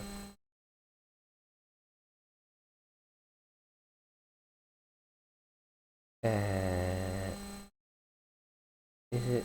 Yes, this way. Sometimes this manual is quite confusing as it tries to put in 3D out of a very weird perspective. Put that down here. Yep, that's the way to do it. Okay, this comes to the rear. That is the rear end bumper then. Okay, so put that here.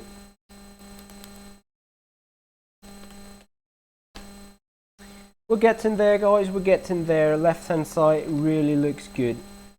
Really looks like, you know, a proper car. Or a proper semi-finished car, I should say.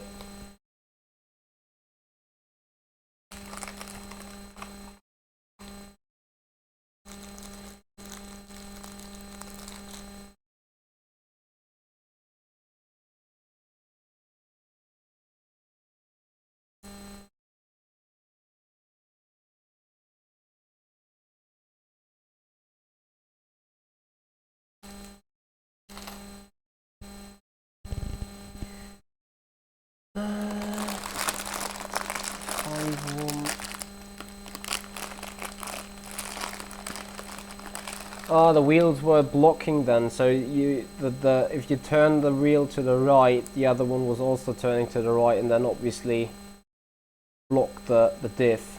Yeah, okay, I got you there. I got you there this time.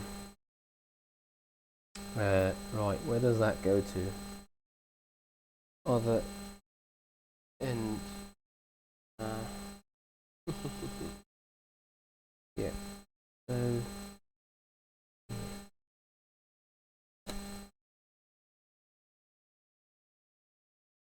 And now we're starting the entire process from the other way around again.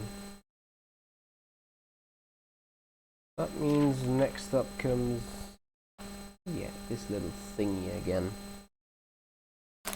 Okay, let's make our way up to at least building step 300 because that marks 60% of the build-up process to be done. And I think will be a good bombshell to end on.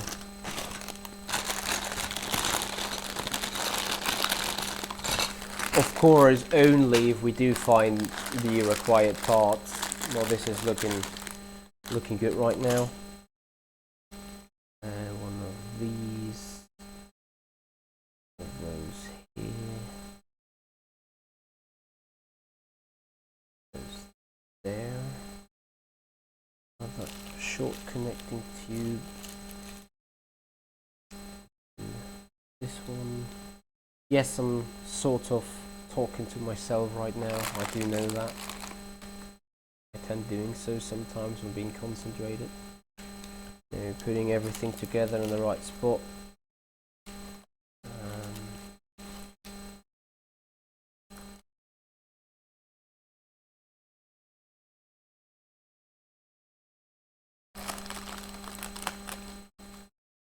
Would this be hard to build for someone who's never built one before? I think I'm not the right person to be answering that question because I've built some before. I sort of know the logic. However, I do believe it can be done. Like, you need to have a little bit of imagination going on in your head in 3D thinking. I think that's for sure. Other than that though, I do believe it is possible. But then yet again, remember I already built one. So I'm probably not the best judge on it. But you know, if Lego says someone that is 10 years old and has a, I don't want to be offensive to anyone, but has a proper working brain, I think it's doable. Is it demanding? Yes and no. Some things are very obvious. The most annoying thing is that they have you know, 11 backs or something and spread all kind of parts across everywhere. So you sometimes, especially when there is a lot of parts, you know, I mean, of the 1,500 parts we do have, I assume 800 are on the car as of right now. But if the 1,500 parts are lying around and you need to open up literally every bag in order to get one from here, one from there, one from there, and they're not pre-selected, that actually is, it's not a challenge, but you know, you need to be patient sometimes to like find what you need. And then I need to say, or I have to say, bear with me real quick. Yeah, this is exactly what I'm trying to come across at. At some point, you need to be a little bit concentrated and know what you're doing, what you put in where, and why you're putting it there, and if it makes sense if you put it there. So you need to be aware of what you do at some point during the build. Being careful, understanding, actually, you know, not just like you read and just do what is there, because if you just do what is there, you can very quickly find yourself putting a little builded group into the wrong spots. Can be done very, very quickly. Yeah, I think I will have a lot of satisfaction when it's finished, not pride satisfaction, because as I said, I do believe any teenager can build it that is somewhat interested in Lego and is somewhat been familiar with it. If you never ever touched Lego, I can't really say. I'm so sorry. I would love to, but yeah, hard to say, is it? I mean, if I'm in a backshift of tenses in my childhood, and that is also the reason why I do it live and why I do it in bits and pieces, because I want to enjoy building Lego again. If you watch the first part, you actually see my eyes shining, building that car together, you know. So I feel reminded of my childhood very much so, and I enjoy it very much so. And this is also one of the reasons why I'm not like sitting there, yeah, I need to do this fast, I need to do this quick. No, it takes as long as it needs to take, and I'll do it live. And you guys feel free to be mad about me, because you guys are here for watching racing, and now you watch me building a Lego together. Okay, I'll take that criticism, and at the same time it has to do with sim racing, as it is a prize from Simracing Expo. So don't hit me up too hard, guys. Oh, this is interesting though.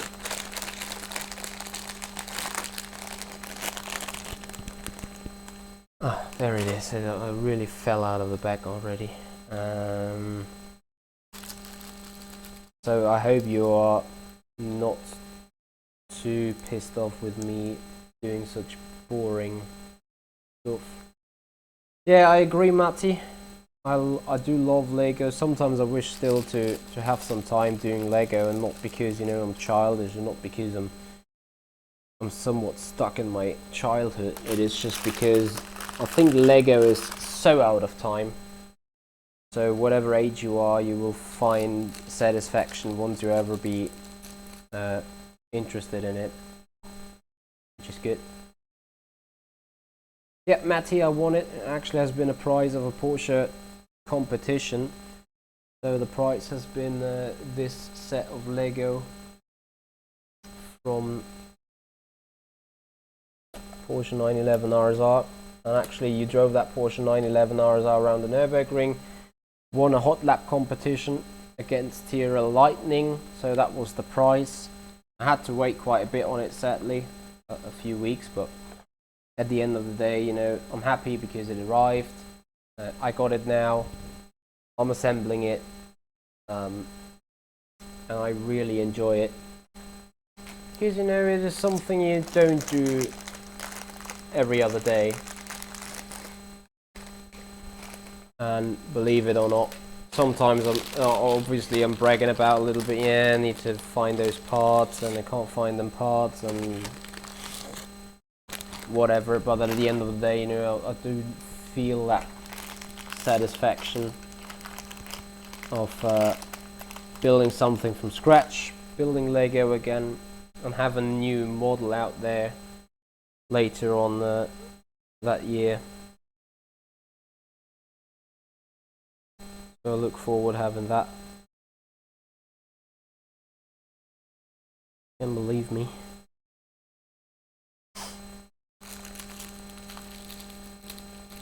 Thank you so much, Matty. I appreciate it. Appreciate it. Congrats.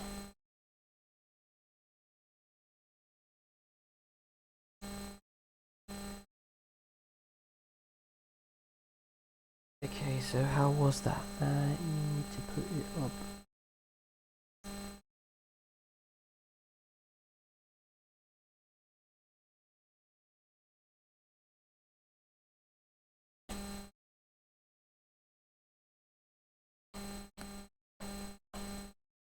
Perfect.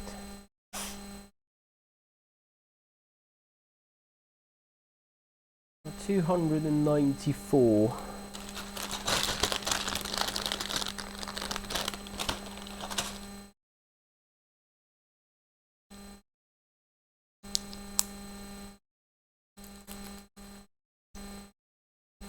Yeah, we're slowly coming towards it. Number 11 on the stickers.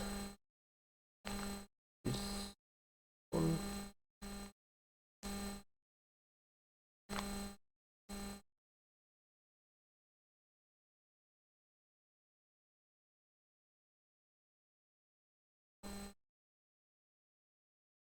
And then you put this on here. On the other side, I think there's coming.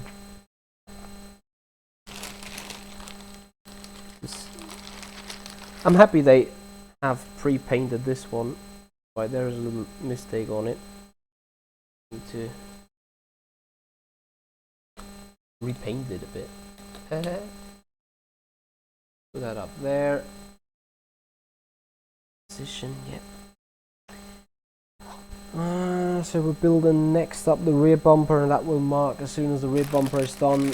Step number 300. Yeah, exactly, Heiko. I agree. And also, Matty, I do absolutely understand you. There was once I had a girlfriend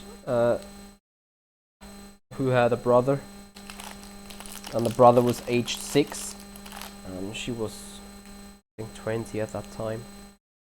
Quite a major difference between those two. Anyway, obviously, as being a child 6 years old, he got some Lego to Christmas, to birthday, and whatnot, and I'm like, you know, girlfriend was happy seeing me dealing with her brother, and, you know, playing toys with the brother and stuff like that.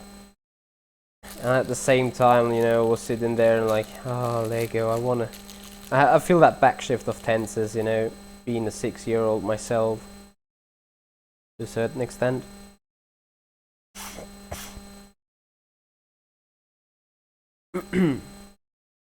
Hey, Ricardo. Yeah, I'm still building. I didn't really go on in between those, so we are 7 hours, I think. I'm pretty sure it's 7 hours into the build-up process. And we have reached step number 300 just as of right now. So that's where we are.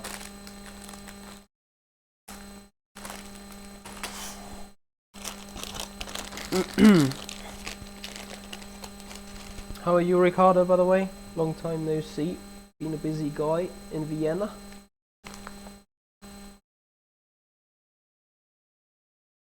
$300 of 503, so about 60% build-up process being done.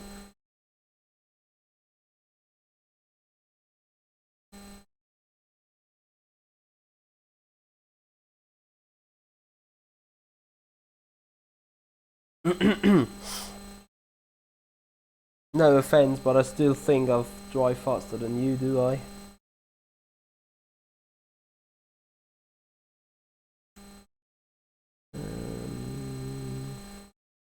On it this way.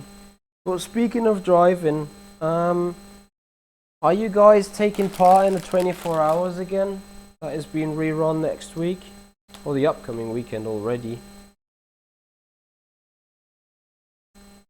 So step 302 makes it... are we missing something? Yes, we are. Down in the very bottom one. There we go.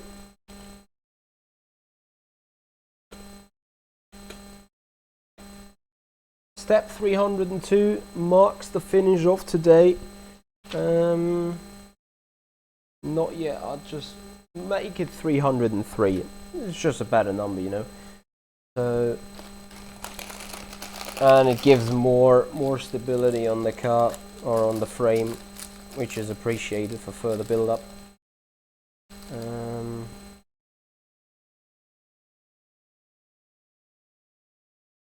No, Ricardo, because I haven't tried yet, but that would be a competition, obviously, community challenge, whether I could fight off a 805 on the Nordschleife in the Cup car.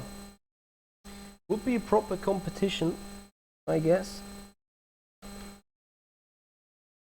Certainly I don't drive it out of the stand, out of being cold. Anyway, car current state, here we are.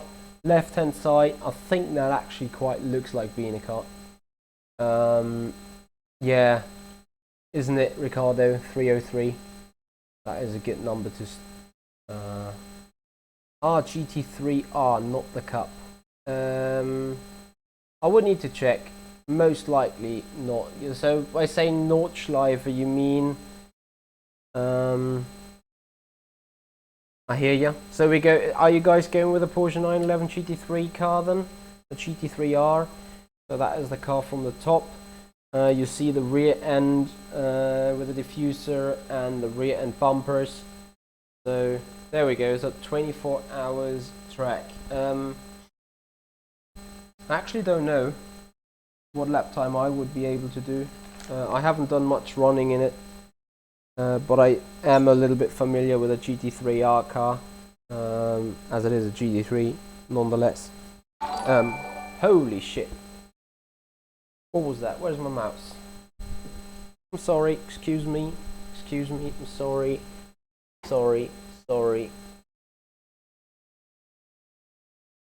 Guy Ozin, thank you so much for subscribing, buddy. I appreciate that support.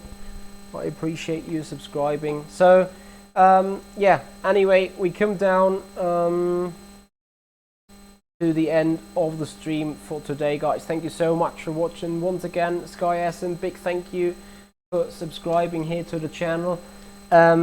Yeah, we will do further build up fairly soon. So we are at step 304, which is the next one.